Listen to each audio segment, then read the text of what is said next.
Hero ధర్మ మహేష్ తన జీవితాన్ని నాశనం చేశాడని ఆవేదన వ్యక్తం చేస్తున్నారు ఆయన భార్య గౌతమి. వేరే అమ్మాయిలతో తిరుగుతూ తనను వేధిస్తున్నారని ఆరోపించారు. తన అత్త మామ కూడా మానసికంగా హింసిస్తున్నారని అన్నారు. తన వ్యాపారాన్ని అక్రమంగా లాక్కునేందుకు కుట్రలు చేస్తున్నారని వెల్లడించారు. తన భర్తపై పోలీసులకు ఫిర్యాదు చేశానని తెలిపారు. తనకు న్యాయం జరుగుతుందనే నమ్మకం ఉందంటున్న గౌతమితో మా ప్రతినిధి Ravichandra face to face. Hero ధర్మ మహేష్ అధర్మంగా ప్రవర్తిస్తున్నాడా? సత్య మహేష్ అసత్యాలు పలుకుతున్నారా అంటే నిజమే అంటున్నారు హీరో ధర్మ మహేష్ సతీమణి గౌతమ్ మేడం. వారు మన దగ్గర ఉన్నారు. కేసు కూడా ఫైల్ చేసింది ఆమె. ఎందుకు కేసు ఫైల్ చేయాల్సి వచ్చింది ఏంటి అన్నది ఆమె తెలుసుకుందాం. మేడం, ఎక్కడ వచ్చింది? మీరు కేసు పెట్టేంతవరకు వెళ్ళారు అంటే హీరో ధర్మ మహేష్కి మీ మధ్యలో ఎక్కడ తేడా వచ్చింది? సార్, యాక్చువల్గా మాది లవ్ అరేంజ్డ్ మ్యారేజ్. అతనికి నాకు తేడా వచ్చింది అతను ఉమెనైజర్ అని నాకు ఓపెన్ అయినప్పుడు. అండ్ వాళ్ళ పేరెంట్స్ కూడా పద్దాక వాళ్ళ ఫ్యామిలీ ఇలా ఏదో వాళ్ళకేదో 100 కోట్లు ఆస్తున్నట్టు ఆ ఊహాలోకాల్లోకి వాళ్ళు వెళ్ళిపోయి అతను ఏదో సూపర్ స్టార్ హీరో అయినట్టు నన్ను వేధించి ఇలా నీకు 100 కోట్ల ఆస్తి లేదు, నీకు 1000 కోట్ల ఆస్తి లేదు, మాకు ఈ టైంలో ఇలాంటి మ్యాచెస్ వస్తాయి అని తండ్రి, కొడుకు, తల్లి, కూతురు అందరూ కలిసి నన్ను, నా బిడ్డని హెరాస్ చేస్తున్నారు. నా వరకు వచ్చింది, నా బిడ్డ వరకు కూడా వస్తుంది. నా బిడ్డను చంపేస్తానని బెదిరిస్తుంది వాళ్ళక్క. సో ఇవన్నీ నేను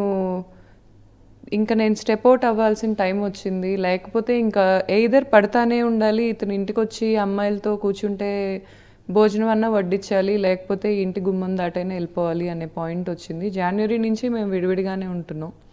కానీ అతను అయినా కూడా అట్రాసిటీస్ ఆపట్లేదు. నన్ను చంపుతాను వస్తున్నాడు. లేకపోతే వాళ్ళ ఇంట్లో కూర్చొని కూడా ఈ బిగ్ బాస్ ఆర్టిస్టులతో వీళ్ళందరితో పొద్దున్న లెగిస్తే రాత్రి ఆఫ్టర్ పార్టీస్ అని మరి వాళ్ళు ఏమేం కార్యకలాపాలు చేస్తున్నారో మరి నాకు తెలియదు. కానీ వాళ్ళు 1 గంట నుంచి మొదలు పెడితే 4 వరకు అసలు అడ్డమైన కార్యకలాపాలన్నీ చేస్తుంటారు. నేను షీ టీమ్కి అప్రోచ్ అయ్యానండి ఒక 3 months బ్యాక్. అప్పుడే షీ టీంలో వాళ్ళు అతన్ని పిలిపించారు, బాగా రెస్పాండ్ అయ్యారు, పిలిపించారు, అతనితో మాట్లాడారు. అతను ఆ రోజున అక్కడ కూర్చొని నా భార్య చాలా మంచిది, నా భార్యకి ఎటువంటి అలవాట్లు లేవు, నా భార్యకి ఎవరితోనూ సంబంధాలు లేవు, నా భార్య ఎప్పుడూ మంచిగానే చూసుకుంది నన్ను, నేనే తేడా, నాకే అమ్మాయిలు పిచ్చుంది అని షీ టీంలో అక్కడ కూర్చున్న మేడంతో అతను మాట్లాడాడో లేదో మీరు అడగండి.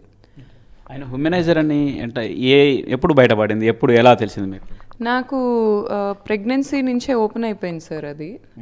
ఇతను వేరే రూమ్లో పడుకోవటం, మళ్ళీ అతను ఫోన్ ఎక్కడ పట్టుకుంటానో అని ప్యానిక్ అవ్వటం, రాత్రులు ఇంటికి రాకపోవటం, మధ్యాహ్నం వరకు ఈ సాయంత్రాల వరకు నిద్రపోవటం, కంప్లీట్గా నాకు అప్పుడే అర్థమైపోయింది. కాకపోతే నాకు విత్ ఎవిడెన్సెస్ అతను తెలిసింది మాత్రం ఈ January 2025లో.